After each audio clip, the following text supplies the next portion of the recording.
I remember the exact moment something inside me went quiet. It wasn't loud or dramatic. It was the kind of silence that settles when you finally understand the truth and know nothing will ever feel the same again. The room smelled like disinfectant and old coffee. A television played softly in the corner, always on, always ignored. I sat in my wheelchair by the window, watching people walk past outside, living their lives without thinking about how easily freedom can be taken away. I kept telling myself this was temporary. That soon, I would go home. That my son would come back with the papers and say it was all a misunderstanding. But days turned into weeks. Every time I asked about going home, there was a delay. A meeting that needed to happen. A doctor who needed to sign something. A decision that wasn't mine to make anymore. When I asked about my checkbook, I was told it was being handled. When I asked for my house keys, they said it was safer if I didn't worry about such things. That's when I realized I wasn't being cared for. I was being managed. One afternoon, I heard voices outside my door.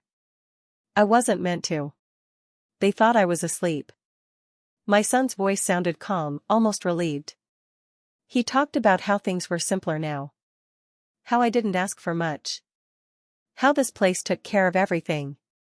Then he said it, not cruelly, not even loudly, just casually, like a fact that didn't matter.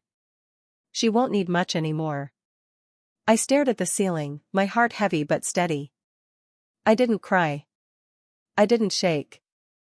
I felt something colder than anger. I felt clarity. I thought about all the years I stretched $1, skipped vacations, worked extra hours, and said no to myself so my family could have more. I thought about how trust had come so naturally to me, how I believed love meant safety. Sitting there, listening to my own life being reduced to an expense, I understood how wrong I had been. They thought I was finished. They thought my quiet meant weakness. They thought I didn't notice the way decisions were being made without me, the way papers were signed for my own good, the way my name still existed but my authority didn't. What they didn't know was that I was paying attention. I watched how this place ran. I listened when staff complained. I learned which doors were always locked and which ones were falling apart. I noticed how money disappeared while care grew thinner. I asked polite questions and thanked everyone, even when they spoke over me. I wasn't plotting. I wasn't rushing. I was waiting. Because when someone shows you exactly how little they think you matter, the smartest thing you can do is let them believe it. I raised my son on my own after his father passed away. Daniel was still young, and I remember promising myself that no matter how tired I felt, he would never feel the absence the way I did. I worked 2 jobs for years. Mornings at a small office, evenings cleaning buildings. I missed dinners, school events, and sleep, but I never missed providing for him. Every choice I made was about giving him a better life than the one I had. As he grew older, I thought we had done well. He went to college, found a steady job, and eventually married Rebecca. At first, I was happy for him. I welcomed her into my life, respected their space, and never interfered. Slowly, though, things changed. Phone calls became shorter. Visits turned into holidays only. Decisions that once included me no longer did. I told myself this was normal. Children grow up. Lives get busy. When I fell and hurt my hip, Daniel and Rebecca stepped in quickly. They said it was best for me to recover somewhere safe. They spoke calmly, confidently, as if everything had already been arranged. I was still sore, still tired, and still trusting. There was no real conversation. No question about what I wanted. They assured me it was just for a short while. One afternoon, Daniel handed me a stack of papers. He said they were medical forms. He said everyone had to sign them. I skimmed the pages, tired and foggy, and trusted his words. I didn't understand that I was agreeing to give up control over my own finances. I didn't know I was signing away my right to make simple choices. By the time I realized, it was already done. The day they packed my things felt unreal. My whole life was reduced to 2 suitcases. Clothes I had worn for years were left behind. Photos, keepsakes, and small memories were labeled unnecessary. I stood there, watching strangers decide what mattered in my own home. Daniel avoided my eyes. Rebecca kept checking her phone. When the door closed behind me, something deep inside settled. I wasn't losing my home because I couldn't take care of myself. I wasn't there because I was confused or incapable. I was there because I no longer fit into their plans. I was inconvenient. That truth hurt more than the fall ever did. The nursing home was nothing like the place they described to me. There were no warm smiles or calm voices like in the brochures. The building was clean enough to pass inspections, but it felt empty in a way that had nothing to do with space. The halls were quiet, not peaceful. Quiet like people had stopped expecting anything. There were never enough staff. Call buttons rang for too long. Meals arrived late and cold. Some residents needed help just to sit up, but help didn't always come right away. I saw people stare at the doors during visiting hours, even when no one ever came for them. Some stopped looking after a while. Days blended together. Breakfast, lunch, dinner. Medication. Television. Sleep. Repeat. Time moved slowly but somehow disappeared at the same time. I kept track of the days by the calendar on my wall, crossing off each square carefully, as if that still meant something. Daniel came once. He stood by the door, shifting his weight, talking more to the room than to me. He said he was busy. He said everything looked fine. He checked his watch more than he looked at my face. When he left, he promised to come back soon. He didn't. Rebecca never came at all. No calls. No messages. It was as if I had slipped out of her world completely. I spent a lot of time listening. Staff talked more freely than they realized. They complained about long hours and low pay. They talked about repairs that never got approved. Broken equipment that stayed broken. Supplies that were rationed. They mentioned management cutting corners and ignoring complaints. None of it was said to me directly, but I heard it all. I watched how things worked. Who made decisions? Who avoided responsibility? Who cared and who had given up? I noticed patterns. I noticed fear in some workers and frustration in others. I noticed how often residents were spoken about instead of spoken to. I didn't argue. I didn't demand anything. I thanked people, even when they were careless. I stayed calm, even when I felt invisible. From the outside, I probably looked like every other quiet old woman waiting out her days. But inside, I was very awake. I realized this place wasn't built to help people heal or live with dignity. It was built to hold them. To keep them quiet. To make them manageable. And once someone was placed here, the world outside seemed to forget them. I wasn't broken by this place. I wasn't defeated. I was learning. And I had time.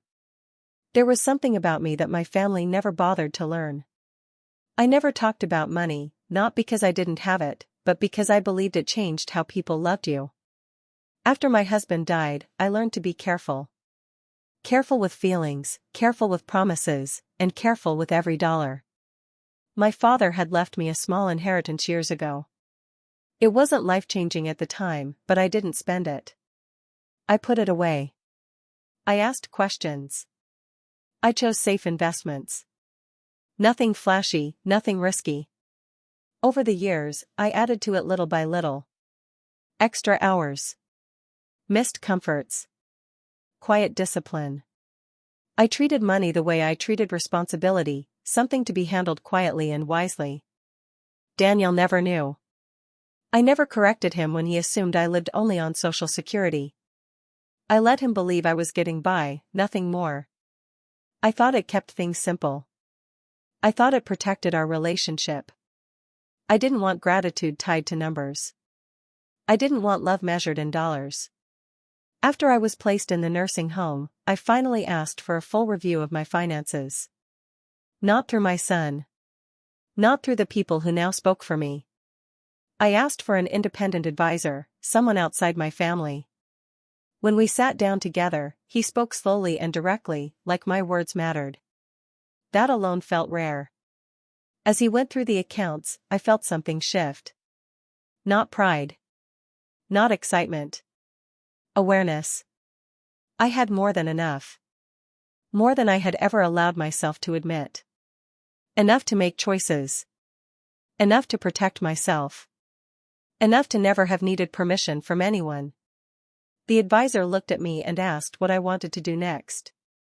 No one had asked me that in a long time. I realized then how completely Daniel had misjudged me. He thought I was dependent. He thought I was limited. He thought I had no options. That belief had made it easy for him to decide my future without me. I didn't feel angry in that moment. I felt clear. Clear about how much of myself I had hidden in the name of peace. Clear about how being quiet had allowed others to underestimate me. Clear about the difference between being humble and being invisible. I didn't tell anyone what I had learned. Not yet. I didn't need to announce it. I didn't need to prove anything. Knowing was enough. For the first time since I arrived, I felt something close to steady ground beneath me. Not because someone was taking care of me, but because I remembered who I was, a woman who had survived loss, worked hard, planned carefully, and never stopped thinking ahead. I wasn't trapped the way they thought. I had options. And soon, I would decide how to use them. That afternoon felt ordinary at first. I was sitting near the hallway, waiting for my turn with the physical therapist. My door was slightly open, and I could hear voices carrying down the corridor. I didn't recognize them right away. Then I heard my son's voice. I stayed still. They didn't know I was there. Daniel sounded relaxed, like this was just another task on his list. The administrator spoke in a low, practiced tone, explaining paperwork and options.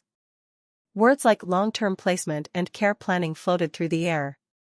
No one mentioned asking me what I wanted. Then they talked about my house. They spoke about it as if it already belonged to someone else. Selling it. Clearing it out. Making things easier. Daniel said something about how I wouldn't put up a fight.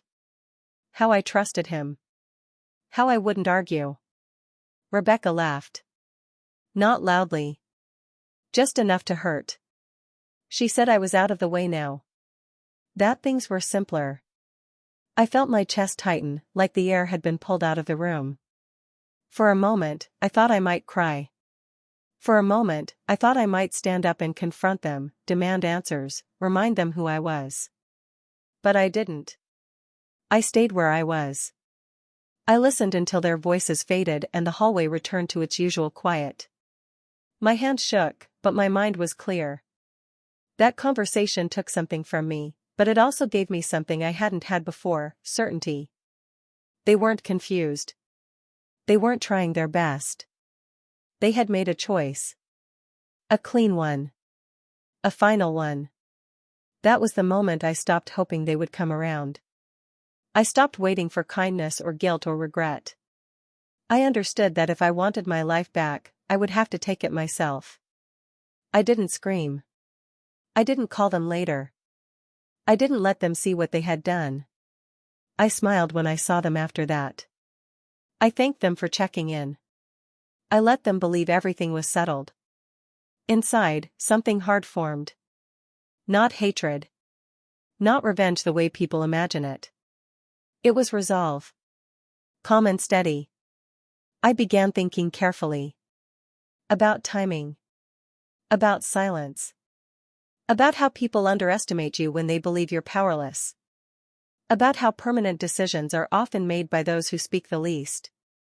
They thought the story was finished. They thought I was stored away, waiting quietly for time to pass. They were wrong. That conversation didn't end my life. It ended my hesitation. Once I made my decision, I didn't rush. I moved carefully, the same way I always had. I asked questions through my advisor, quietly and indirectly. That's how I learned the nursing home wasn't doing as well as it pretended. Money was tight. Bills were delayed. Complaints had been ignored for too long. On the outside, everything looked fine. On the inside, it was slowly falling apart. I didn't speak to anyone at the facility about it. I didn't hint. I didn't change my behavior. I stayed in my room, attended meals, followed the routine. I let them keep seeing me the way they always had, as someone who waited, who complied, who didn't matter much. Behind the scenes, things were moving. Through my advisor, I contacted an attorney who specialized in these kinds of purchases. We didn't use my name. We didn't use anything that could be traced back to me. A holding company was set up, simple and clean. An offer was made quietly, without drama. The price was fair, and the timing was right. The sale moved faster than anyone expected. That surprised even me. Management had been looking for a way out, and I gave them one. Papers were signed. Control changed hands. All without a single raised voice or public announcement. One morning, staff were called into a meeting. They were told the facility had new ownership. No names were shared. Just assurances that changes would come slowly and that jobs were secure. I watched from a distance as people whispered in the hallways, wondering who the new owner might be. No one looked at me. I sat in my usual chair. I waited in line for meals. I pressed my call button like everyone else. The same people who had once spoken over me now walked past my door, unaware that the building they worked in belonged to the woman inside that room. The irony wasn't loud. It didn't need to be. It sat with me quietly, heavy and steady. I didn't feel proud. I didn't feel excited. I felt prepared. Owning the building wasn't about revenge. It was about control. About understanding the system from the inside and choosing when and how to change it. I wanted to see everything clearly before I acted. I wanted no mistakes. So I stayed silent. I watched how people behaved when they thought nothing had changed. I watched who cared and who didn't. I listened. They still thought I was powerless. And for a little while longer, I let them believe it. Change didn't arrive with announcements or excitement. It came quietly, the way real power usually does. One morning, notices appeared on bulletin boards. New procedures. Updated schedules. Mandatory training sessions for staff. No explanations, just clear instructions. Within days, familiar faces in management were gone. Offices were emptied. New people stepped in, calm and direct. They asked questions instead of giving excuses. They walked the halls instead of staying behind desks. Small things began to change. Call buttons were answered faster. Meals arrived on time. Broken equipment was replaced instead of ignored. Residents noticed. So did the staff. I requested a formal meeting with the administrator. Not as a complaint. Not as a resident asking for special treatment. Just a meeting. When I was wheeled into the office, the administrator greeted me politely, clearly unsure why I was there. I waited until the door was closed before I spoke. I told him who I was. I didn't raise my voice. I didn't smile. I simply explained that I was the owner of the facility, and that my name had been kept private during the transition for a reason. His face changed slowly, disbelief giving way to shock. He looked at the papers again, as if they might suddenly say something different. I told him what I expected. Not perfection. Not fear. Accountability. I wanted residents spoken to with respect, not talked around. I wanted clear explanations, not vague promises. I wanted finances reviewed honestly and regularly. I wanted staff supported so they could do their jobs properly. I made it clear that cruelty was not my goal. I wasn't there to punish anyone. I was there to make sure no one felt invisible the way I had. Policies changed quietly after that meeting. Visitation rules were updated so families couldn't disappear without notice. Financial controls were tightened so no one could misuse authority. Resident rights were clearly written and explained, not hidden in paperwork no one read. I stayed where I was. Same room. Same routine. But the air felt different. People knocked before entering. They listened when residents spoke. They explained decisions instead of dismissing questions. No one treated me like I was fragile or confused anymore. Not because they knew who I was, but because the system itself had shifted. Power didn't change hands with a confrontation. It changed because someone who had been ignored finally decided what would and would not be allowed. And once that happened, everything else followed. Daniel showed up without calling. I knew something was wrong the moment I saw his face. He looked angry, not worried. Frustrated, not relieved. He complained loudly at the front desk about new rules and delays. He said things were being made difficult for no reason. He demanded to speak to someone in charge. This time, they listened. He was escorted down the hall and into a small office. I was already there, seated calmly, hands folded in my lap. When he walked in and saw me, he froze. For a moment, he looked confused, like someone had made a mistake. Then he looked annoyed. He asked why I was there. I told him this meeting was for him. I explained everything slowly. I told him about the purchase. About the control. About how long I had planned quietly while everyone assumed I was helpless. I told him the truth about my finances, the savings and investments he never thought to ask about. I didn't say it to impress him. I said it so there would be no more misunderstandings. He stared at me, mouth slightly open, unable to speak. The confidence he walked in with drained away.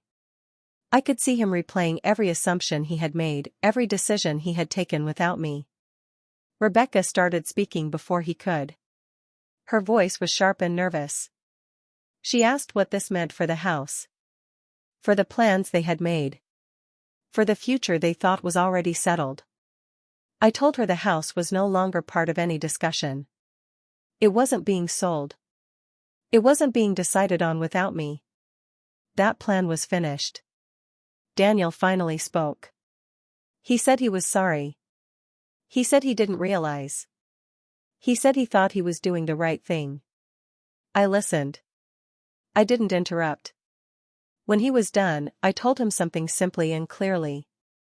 Trust doesn't return just because someone is shocked or embarrassed. It doesn't rebuild itself because an apology finally comes. I didn't raise my voice. I didn't accuse. I stated facts. His choices had consequences. Not dramatic ones. Not cruel ones. Just real ones. I told him I would decide my life from now on. I told him that if he wanted to be part of it, it would be on honest terms, not control. No assumptions. No shortcuts. He nodded, but I could tell he understood something had changed forever. I didn't feel victory in that moment. I felt closure. For the first time, my son saw me clearly. And for the first time, I didn't need his approval to stand where I was. I didn't end things with shouting or dramatic gestures. I didn't need to.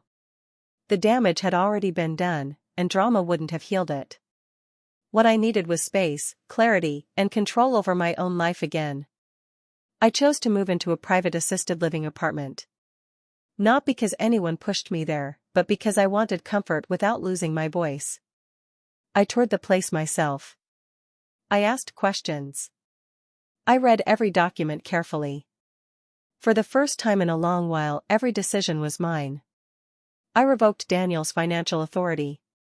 It wasn't punishment. It was protection. I handled it quietly through my attorney, clean and final. No arguments. No negotiations. I also updated my will.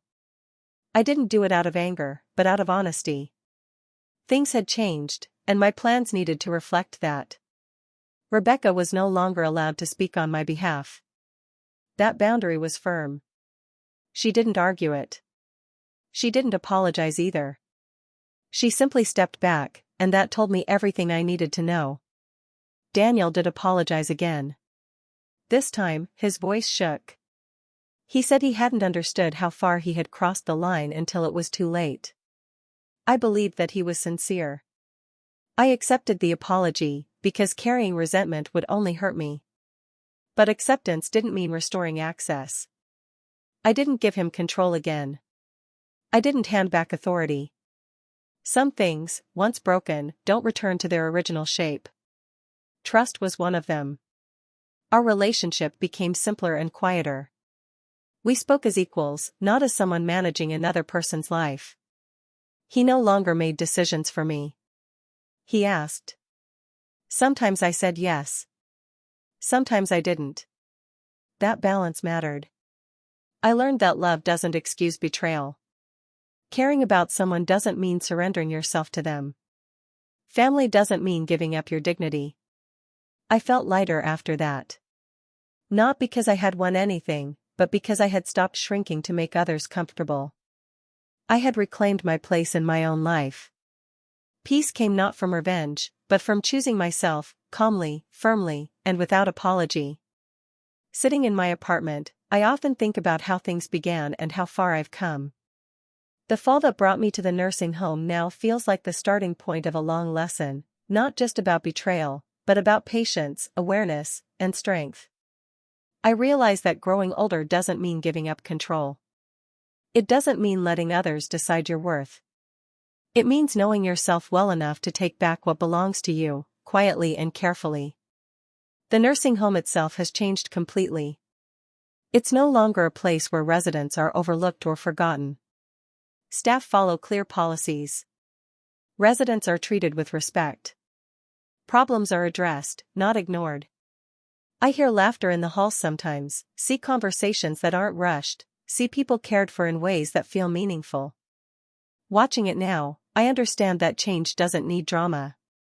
It just needs someone willing to act with thought and fairness. I live freely. I wake up when I want, choose how to spend my days, and decide who comes into my life. The people around me respect that I make my own decisions. Some are staff, some are neighbors, some are friends I've made along the way. None of them manage me, none of them tell me how to live. For the first time in years, I feel fully in charge of myself, my home, and my life. Sometimes I think about Daniel and Rebecca. They believed that putting me in that nursing home meant the end of my story. They thought it was the final chapter. But it wasn't. It was the beginning of one I wrote myself, in every small choice, in every careful step, in every quiet observation that became understanding. I didn't win by making them suffer. I didn't need revenge or cruelty to feel powerful again. I won by remembering who I am, by being patient, by staying aware, and by trusting my own judgment. The strength didn't come from anger. It came from knowing my worth and acting on it without hesitation. I reflect on what aging truly means. It's not about fading away or losing relevance. It's about accumulating wisdom, learning to read people and situations, and using that knowledge to live with dignity. I understand now that independence isn't given. It's taken, thoughtfully, firmly, and quietly. And finally, the lesson hits me fully. They tried to erase me, to remove me from control, to make me invisible. But all that did was give me the chance to act with clarity, to step into a place where I was not only safe and respected but truly free. I took my life back without chaos, without anger, and without fanfare. It is mine again, completely. For the first time, I am certain of one thing: being underestimated can be a gift. Because while they thought I was finished, I was only just beginning.